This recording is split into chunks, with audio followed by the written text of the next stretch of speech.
स्वागत है दोस्तों। आज के मुख्य समाचार में आज देश और दुनिया से कई अहम और बड़ी खबर आ रही है। बात करेंगे हर खबर पर विस्तार से। सपा में गई बीजेपी विधायक, पूर्व बसपा सांसद सहित कई और नेता भी हुए शामिल। अखिलेश बोले सीएम योगी फेल हुए। एक और बड़ी अपडेट, साल बदला है हाल भी बदलेगा, बोलना होगा। राहुल गांधी ने कहा महिलाओं का अपमान और सांप्रदायिक नफरत तभी बंद होगी। एक और बड़ी अपडेट, नफरती भाषणों पर कार्रवाई करने में प्रशासन नाकाम, सुप्रीम कोर्ट पहुंचा मुस्लिम संगठन। इसी के साथ अगली बड़ी खबर में आपको बताएंगे। सपा नेता अबू आसिम आजमी ने हरदोई में कहा 25 करोड़ मुसलमानों को भारत से निकालने का नहीं पूरा होगा ख्वाब। एक और बड़ी अपडेट, मुस्लिम पर्सनल लॉ बोर्ड ने सूर्य नमस्कार कार्यक्रम से मुस्लिम छात्र छात्राओं को दूर रहने की दी हिदायत। इसी के साथ अगली बड़ी खबर में आपको बताएंगे। लखीमपुर खीरी हिंसा, मंत्री पुत्र आशीष के हथियारों से हुई थी फायरिंग, चार्जशीट में खुलासा। तो चलिए देख लेते हैं आज की पहली बड़ी खबर। यूपी चुनाव से पहले भाजपा को बड़ा झटका, सपा में शामिल हुई बीजेपी की विधायक, पूर्व बसपा सांसद सहित कई और नेता भी हुए शामिल। अखिलेश बोले फेल हुए सीएम योगी। दरअसल दोस्तों, यूपी चुनाव से पहले सपा ने बीजेपी और बसपा को झटका दिया है। बता दें कि बीजेपी और बसपा के कई नेता पार्टी में शामिल हो गए हैं।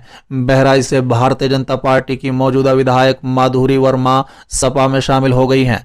बता दें कि पूर्व बसपा सांसद राकेश पांडे भी सपा में शामिल हो गए हैं। इसके साथ ही पूर्व विधान परिषद सदस्य कांति सिंह प्रतापगढ़ से, पूर्व विधायक ब्रजेश मिश्रा और विशाल जनता पार्टी के राष्ट्रीय अध्यक्ष बीरबल सिंह कश्यप ने अपने समर्थकों के साथ सपा की सदस्यता ले ली है। बता दें कि इन सभी को सपा अध्यक्ष अखिलेश यादव ने पार्टी से जोड़ा। इससे पहले भी बीजेपी और बसपा के कई नेता सपा में शामिल हो चुके हैं। बता दें कि इस मौके पर समाजवादी पार्टी के अध्यक्ष अखिलेश यादव ने कहा है कि समाजवाद का रास्ता ही असल में राम राज्य का मार्ग है। अखिलेश यादव ने कहा है कि भाजपा अक्सर राम राज्य की बात करती है, लेकिन असल में समाजवाद का रास्ता ही राम राज्य का रास्ता है। जिस दिन पूरी तरह से समाजवाद लागू हो जाएगा उसी दिन से राम राज्य शुरू हो जाएगा। बता दें कि सपा अध्यक्ष ने यूपी के सीएम योगी आदित्यनाथ पर निशाना साधते हुए कहा कि जिस व्यक्ति के ऊपर तमाम गंभीर धाराओं में मामले दर्ज थे, बीजेपी ने उसे मुख्यमंत्री बना दिया। भाजपा के बहुत से नेता जो बुजुर्ग हैं, जो कई वर्षों से खून पसीना बहाकर पार्टी को मजबूत कर रहे थे, वो कई बार कहते हैं कि हम तो खून पसीना बहा रहे थे, ये न जाने कहां से आए, हमारे ऊपर बिठा दिया गया। बता दें कि मुख्यमंत्री योगी आदित्यनाथ के आगामी विधानसभा चुनाव लड़ने से संबंधित सवालों पर अखिलेश यादव ने कहा है कि जब वो जनता के बीच जाएंगे तो उनसे पूछा जाएगा कि रोजगार देने और किसानों की आय दुगनी करने समेत तमाम वादे क्यों नहीं पूरे हुए। साथ ही उन्होंने कटाक्ष करते हुए कहा है कि सब लोग जानते होंगे कि जब बेटा परीक्षा में पास न हो पा रहा हो तो कई बार माँ बाप और चचा भी जाते हैं थोड़ी नकल कराने के लिए। हमारे बाबा मुख्यमंत्री फेल हो चुके हैं, अब उन्हें कोई पास नहीं करा सकता और जो लोग उन्हें पास कराने आ रहे हैं वो भी पास नहीं करा पाएंगे। बता दें कि साथ ही अखिलेश यादव ने खुद को विधानसभा चुनाव लड़ने की संभावना के बारे में पूछे गए एक सवाल पर कहा है कि जहां से उनकी पार्टी कहेगी वहां से वो विधानसभा चुनाव लड़ेंगे। बता दें कि सपा अध्यक्ष ने चीन द्वारा अरुणाचल प्रदेश के कुछ गांव के नाम कथित रूप से बदले जाने की खबर का जिक्र करते हुए कहा है कि जो हमारा पड़ोसी देश है वो हमारे मुख्यमंत्री जी से कुछ सीख गया है, उसने गांव के नाम बदल दिए। ये काम तो हमारे मुख्यमंत्री जी क्या करते हैं, लेकिन चीन ने भी उनसे सीख लिया है। बता दें कि अखिलेश यादव ने सरकार बनने पर घरेलू उपभोक्ताओं को 300 यूनिट मुफ्त बिजली देने के अपने वादे का जिक्र करते हुए कहा कि इससे सबसे ज्यादा करंट भाजपा को ही लगेगा। उन्होंने कहा है कि 300 यूनिट घरेलू बिजली मुफ्त देने का वादा इसलिए किया गया है क्योंकि सपा की पिछली सरकार के कार्यकाल में बिजली घर लगाने की अनेक परियोजनाएं शुरू की गई थी, जिन्हें मौजूदा भाजपा सरकार पूरा नहीं कर पाई। उन्होंने कहा है कि दोबारा सपा की सरकार बनने पर ये योजनाएं पूरी की जाएंगी और सभी घरेलू उपभोक्ताओं को 300 यूनिट बिजली मुफ्त मिलेगी। चलिए अगली खबर, साल बदला है हाल भी बदलेगा, बोलना होगा। राहुल गांधी ने कहा महिलाओं का अपमान और सांप्रदायिक नफरत तभी बंद होगी जब हम खड़े होंगे। दरअसल दोस्तों, कांग्रेस नेता राहुल गांधी ने महिलाओं के अपमान और सांप्रदायिक नफरत के खिलाफ लोगों से आवाज बुलंद करने का आग्रह करते हुए कहा कि ये खतरे के खिलाफ बोलने का वक्त है। बता दें कि बोलीबाई ऐप पर मुस्लिम महिलाओं की सूची नीलामी के लिए डालने को लेकर सोशल मीडिया इस्तेमाल करने वाले लोग और महिला अधिकारी समूह की नाराजगी के बीच गांधी का ट्वीट आया है। बता दें कि ऐप पर सैकड़ों मुस्लिम महिलाओं की सूची तस्वीर के साथ नीलामी के लिए डाल दी गई थी। ये 1 साल से भी कम वक्त में दूसरी बार हुआ है। बता दें कि राहुल गांधी ने कहा है कि महिलाओं का अपमान और सांप्रदायिक नफरत तभी बंद होगी जब हम सब एक आवाज में इसके खिलाफ खड़े होंगे। साल बदला है हाल भी बदलेगा, बोलना होगा।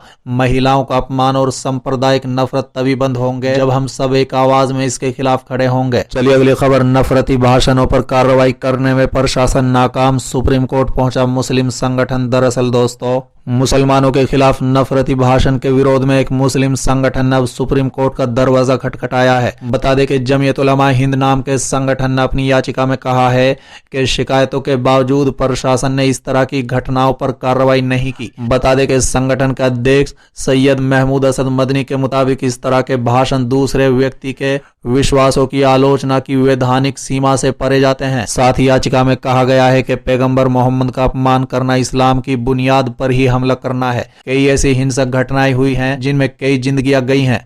ज्यादातर जान उन लोगों की गई है जो कमजोर तबके से आते थे, उनमें से ज्यादातर लोग मुस्लिम थे। बता दें कि इंडियन एक्सप्रेस की रिपोर्ट के मुताबिक याचिका को संगठन की तरफ से एमआर शमसाद ने फाइल किया है। चलिए अगली खबर। सपा नेता अबू आसिम आजमी ने हरदोई में कहा 25 करोड़ मुसलमानों को भारत से निकालने का नहीं पूरा होगा ख्वाब। दरअसल दोस्तों, महाराष्ट्र के सपा प्रदेश अध्यक्ष अबू आसिम आजमी परिवर्तन यात्रा के 10वें चरण के दौरान सोमवार को हरदोई के पहानी पहुंचे। यहाँ यात्रा रैली को संबोधित करते हुए उन्होंने भाजपा पर जमकर हमला बोला। साथ ही उन्होंने कहा है कि 25 करोड़ मुसलमानों को भारत से निकालने का ख्वाब देखने वालों का कभी सपना पूरा नहीं हो सकता। भारत महात्मा गांधी और मौलाना अब्दुल कलाम आजाद का देश है। यहाँ विभिन्न वर्गों के लोग एकता के साथ रहते हैं। भाजपा सरकार सभी वर्गों पर अत्याचार कर रही है। 2022 में हिंदू मुस्लिम एकता भाजपा को उखाड़ फेंकेगी। साथ ही उन्होंने कहा है कि मैं तो व्यापारी हूँ, मुझे क्या पड़ा है, लेकिन मैं अपने भाइयों को अपनी मर्जी से जगाने के लिए आया हूँ। इसके लिए अखिलेश यादव ने मुझसे नहीं कहा है। भाजपा वालों ने देश की करीब 35 से 40 सरकारी संपत्तियों को बेच दिया है, जिससे मुस्लिमों से ज्यादा गैर मुस्लिमों को नुकसान हुआ है। उसमें मुस्लिम मात्र 1 या 2% है, लेकिन गैर मुस्लिम 98% है। साथ ही उन्होंने बीजेपी पर हमला बोलते हुए कहा है कि भाजपा सरकार में मध्यम वर्गीय, गरीब, किसान, बेरोजगार, युवा सब परेशान है। गुंडई, महंगाई, भ्रष्टाचार चरम सीमा पर है। नौकरी के नाम पर भुजिया पकौड़ी तलने का कारोबार बताया जाता है। साथ ही उन्होंने कहा है कि भाजपा के सांसद मुसलमानों पर गलत टिप्पणी कर अपनी राजनीति चमकाते हैं। उन पर कोई कार्रवाई नहीं की जाती है, जबकि मुसलमान हक बात भी कहता है तो जेल भेज दिया जाता है। चलिए अगली खबर। मुस्लिम पर्सनल लॉ बोर्ड ने सूर्य नमस्कार कार्यक्रम से मुस्लिम छात्र और छात्राओं को दूर रहने की दी हिदायत। दरअसल दोस्तों, all India Muslim personal law board ने स्वतंत्रता दिवस के 75वें वर्षगांठ पर स्कूलों में सूर्य नमस्कार का कार्यक्रम आयोजित किए जाने के निर्देश का कड़ा विरोध किया है। बता दें कि मुस्लिम पर्सनल लॉ बोर्ड के महासचिव मौलाना खालिद सैफुल्लाह रहमानी ने कहा है कि भारत एक धर्मनिरपेक्ष राष्ट्र है। यहाँ पर बहुसंख्यक समुदाय के रीति रिवाज और पूजा पत्ती के सभी धर्मों को ऊपर थोपा नहीं जा सकता है। बता दें कि मौलाना ने कहा है कि भारत सरकार के शिक्षा मंत्रालय के अंडर सेक्रेटरी के जरिए सभी राज्यों को जारी किया गया आदेश संविधान के खिलाफ है।